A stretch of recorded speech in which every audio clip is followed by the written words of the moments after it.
Manang. Chris!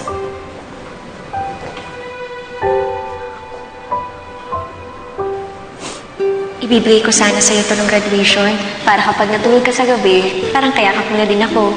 Ganda. Salamat, Andy.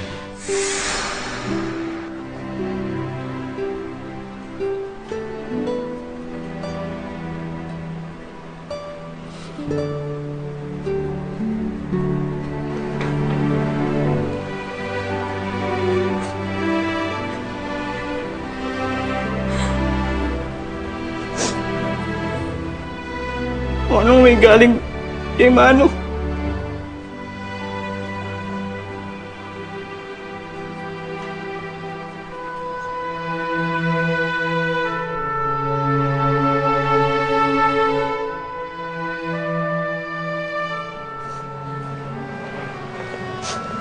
Ikwento sa akin ni Manong, nasa ito galing yung kumot na yan. Bakit ba mga gamit na nung ni Ote pa mabalik?